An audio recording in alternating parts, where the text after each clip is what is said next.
அந்த அரக்கர்கள் எங்கே இருக்கிறது என்று விடுவார்கள். சரி, எப்படியோ ஒன்று ஏற்றி பார்க்கலாம். தம்பி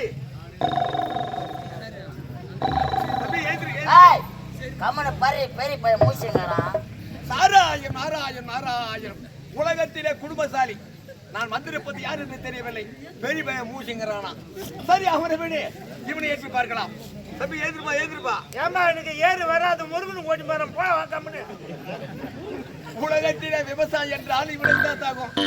ஏறு வரதான் முருகனுக்கு ஏறு போதான். வருவது யாருக்கு தெரியவில்லை. இவர்கள் எப்படி எழுப்போது இப்போதுதான் தெரிகிறது. அரக்கனின் உறக்கம் எப்படி இருக்கும் என்று இப்போது. சரி, இவன் எப்படியாவது எழுதி பார்க்கலாம்.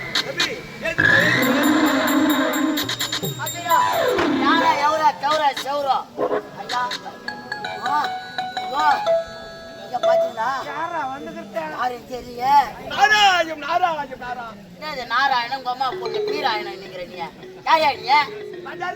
யாரு யாரு யாரு இது பாரு நெத்தில நம்ம போட்டுறாரு. பட்டை எனக்கு புரிகிறது. ஆமா, நான் வந்திருப்பது யார் என்று நன்றாக தெரிகிறது. பெருமையை அவனுக்கு புரியபடி எடுத்து நல்லா சொல்லு சொல்லு சொல்லு சொல்லு சொல்லு எடுத்து சொல்லு. மாட்டு கோமி முடிகிறது. நெத்தில திருநாம பட்டை, கழுத்துல ருத்ராஜ கொட்டை, கையில கமல கட்டை, மேல போடல சட்டை. இவர் சரியான பொட்டையா இருப்பாரோ. நாராயணம் நாராயணம் நாராயணம். வந்திருப்பது யார் என்று தெரியவில்லை. ஐயா ஓ என்னடா பாத்ரூம்ல கோயம்பேடு மார்க்கெட்ல பாத்ரூம் ஆச்சா ஆச்சான்னு கேக்குற மாதிரி இது. ஐயா ஐயா நீங்க முட்டை துண்ணுவங்க. ஐயா நீங்க முட்டையை மட்டும் தான் துண்ணுவீங்க. நாங்க முட்டை போடுற கோழியே துண்ணுவோம். முட்டை துண்டுறோம் இல்ல, முட்டை துறந்த மாட்டேன். அப்படி புரியவில்லை. ஐயா நீங்க வந்த காரணம் உங்களுடைய எஜமானை பார்க்க வேண்டும். எஜமானை பார்க்க வேண்டும். அப்படியே ஆகட்டும். ஐயா ஐயா நாராயண பிள்ளை பிரம்மதேவன் வந்துக்கிறாரு. பிரம்மனின் புத்திரன் நாரதன் வந்திருக்கிறார். ஐயா நாரதர் வந்திருக்கிறார். அப்படியா? எங்க இருக்கிறார்? வெளியே இருக்கிறார். அவர் சாப்பிடவே இல்லையா? வெளியே இருக்கிறார். அப்படி சொல்லு. அடுத்து வா. சாமி வர வேண்டும். மாதவே கௌசிகே மாமுனியே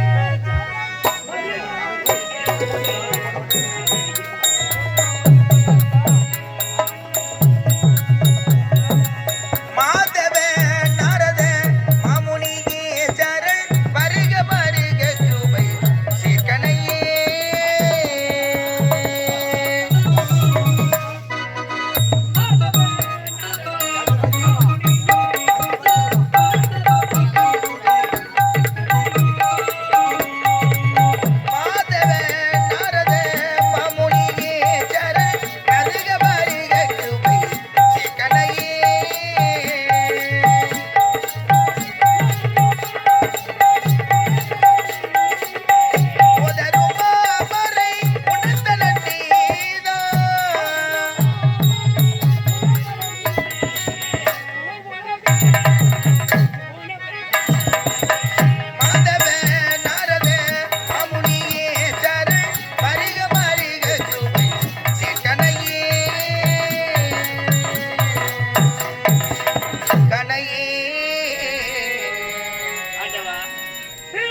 அதிகாரியே தேவர்க்கெல்லாம் உபகாரியே என்றுமில்லாமல் இந்த நிகழ்நாவரி கோட்டை நாடி அந்த காரணத்தை அறிவதற்காக அவரோட காட்சி அளித்தேன்.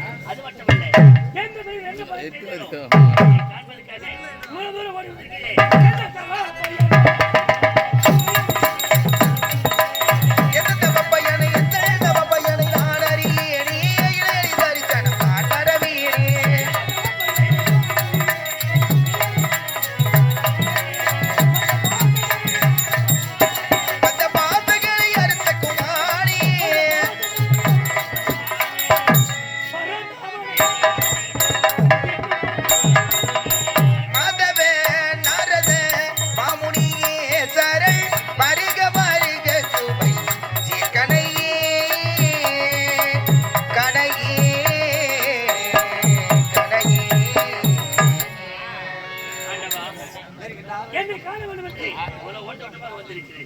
என்ன காரணமோ என்னை வாழ்த்தியது போலே என் தம்பி இருக்கிறான். என் தம்பி நீங்கள் தான் வாழ்த்த வேண்டும். தம்பி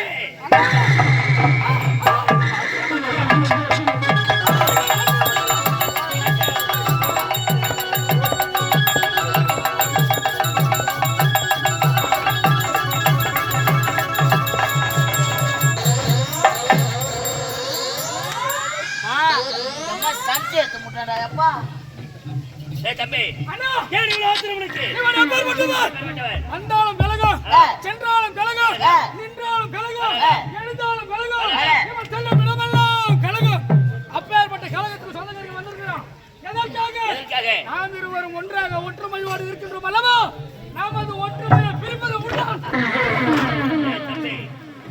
வந்தவர்கள் எதற்காக வந்தார் என்று தெரியாமலே ஆத்திரத்தில் அறிவிழந்து பேசக்கூடாது, கோபத்தில் குணத்தை இழக்கக்கூடாது. நீ அறியாதவனா? என்ன உரைத்தாலும் வந்திருக்கிறார். எதற்காக வந்திருக்கிறார் என்று எனக்கே தெரியாது. அப்படி இருக்கும்போது ஏன் இவ்வளவு கோபம்? ஆத்திரக்காரருக்கு அருள் மற்றும் சொல்லுவாங்க. ஆகையால கோபத்தை குறை, குணத்தை பெருக்கிக் கொள். ஆற்றை கெடுக்கவாம் நாடல், குடும்பத்தை கெடுக்கவாம் ஒத்தை போன சொல்வார்கள். அது போன்று அந்த காரணம் என்ன சுவாமி? உன்னை கத வேண்டும் என்று உள்ள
கோட்டையில் சீரும் சிறப்புடன் ஆட்சித்து வருகிறீர்கள். இருந்தாலும் குறை என்பதே இல்லை. உங்களுக்கு வீரம் இருக்கிறது, திறமை இருக்கிறது, பலம் இருக்கிறது, எத்தனையோ ஆயிரக்கணக்கான வசதிகளும் இருக்கிறது. இருந்தாலும் இதுவரையும் உங்களுக்கும் தேவர்களுக்கும் பகை உண்டா?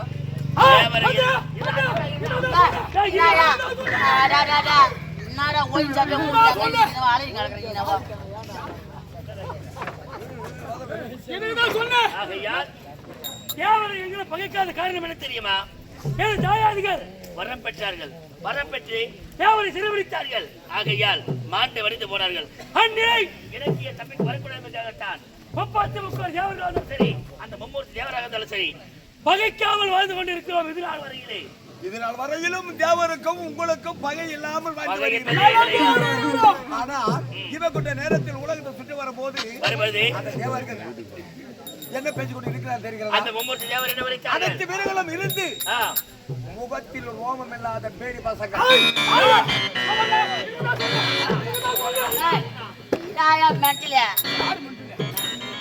முகத்தில் மீசை இல்லாத பேடி பசங்கள் யார் நாங்களா? அந்த நிகண்டாபுரி கோட்டையில என்ன ஆட்சி செய்யறாங்க அப்படி என்று தேவர்கள் உங்களை பார்த்து கேவலமாக பேசுறாங்க. மும்மூர்த்தி தேவர்கள் 39 கோடி தேவர்களும் அந்த ரோமம் இல்லாத அந்த மீசை இல்லாத அந்த பெயர்கள் எங்களை பார்த்து எங்கள் ஆட்சியில் குறை கூறுகிறார்கள். இதை கேட்டு வந்து என்ன குறைக்கிறார்கள்? அந்த மேடு பசங்க முகத்துல ரோமம் இல்லாத அவனுங்க எங்களை பார்த்து முகத்திலே ரோமம் இல்லை என்று உழைக்கிறார்கள். எப்போது உரைத்தார்களோ இப்போது புறப்படுகிறேன். அனைவரையும் சிறைபிடிக்கிறேன்.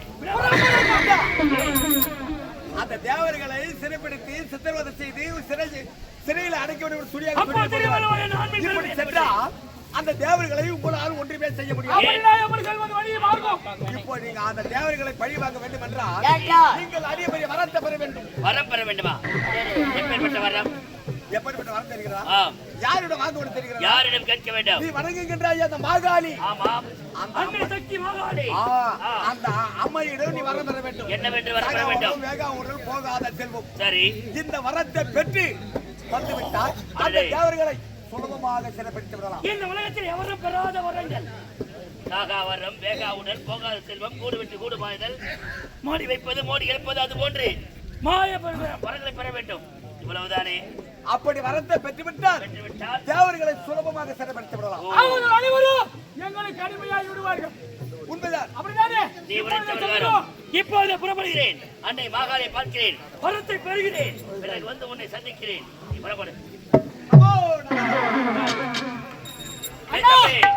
பார்த்தாயா, நாரதர் வந்ததிலே ஒரு நன்மை இருக்கிறது. தேவர்கள் அப்படி என்றால் நம்மை பார்த்து ஆண்மை இல்லாதவர் என்று பேசி கொண்டிருக்கிறார்கள். நான் வரப்பெற செல்கிறேன். எனக்காக நீ காவல் இருக்க வேண்டும். இந்த விடயத்தை உனது அண்ணியிடம் சொல்லிவிட்டு தான் செல்ல வேண்டும். ஐயா சீக்கிரம்